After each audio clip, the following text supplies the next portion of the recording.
Now on to the next step, research.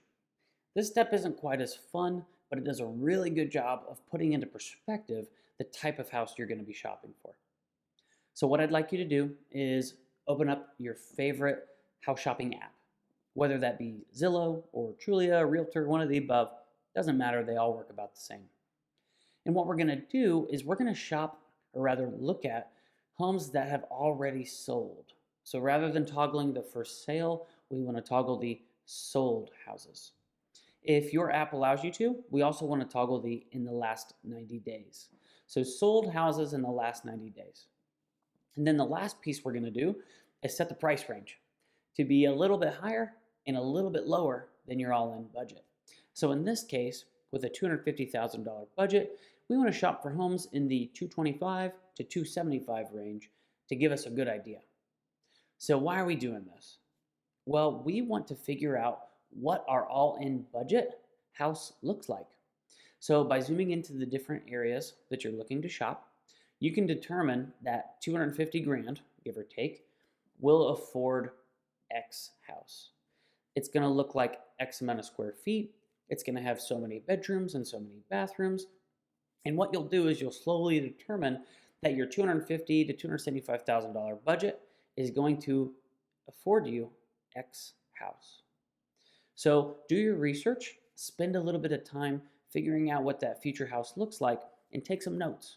Because what we're then going to start shopping for is not necessarily what that final house looks like or what that final house is, but we're going to start shopping for the houses that are in the 150 to 200 range that we can then turn into that $250,000, $275,000 house.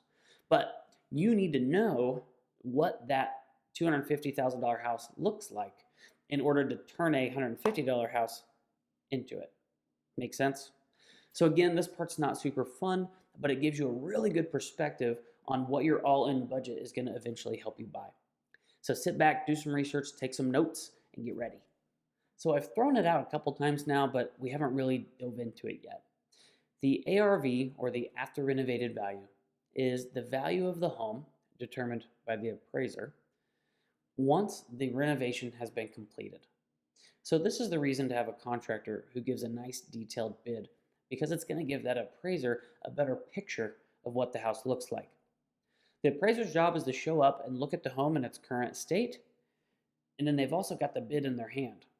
So they take house plus renovation and they say, what is that worth? So to give you guys a quick example, we've got an all-in purchase price of $250,000.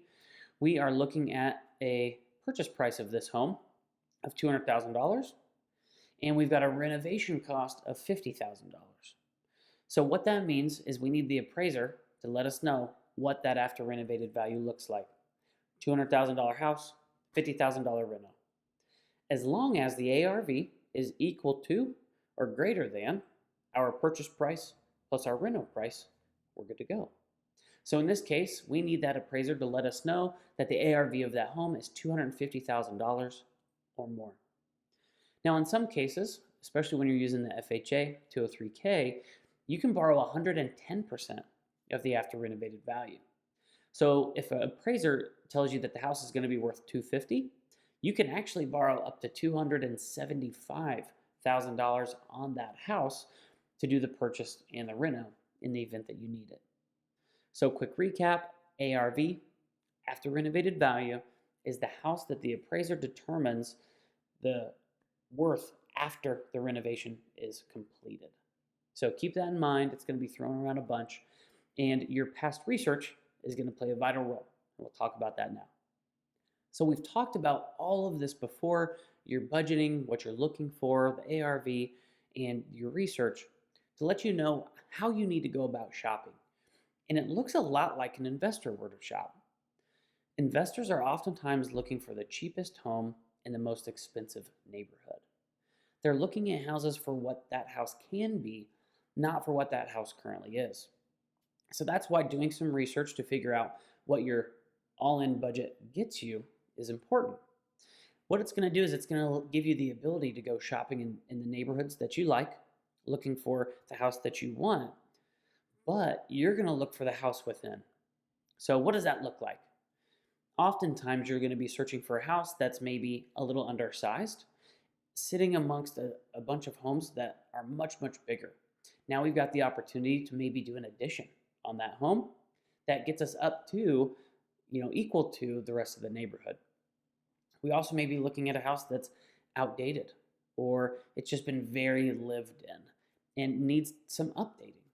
If you know what the current price of the home is, and you also know what the price could be, which is by looking at those houses that have sold, you are going to be able to guess or make a good look at what the ARV of a home will be.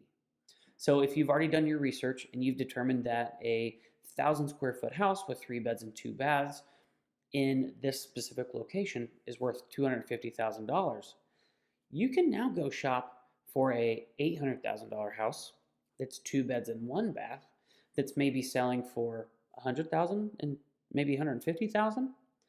And you know that if you add an addition of 200 square foot, you now have 1,000 square feet. And in that addition, you throw another bedroom and a bathroom.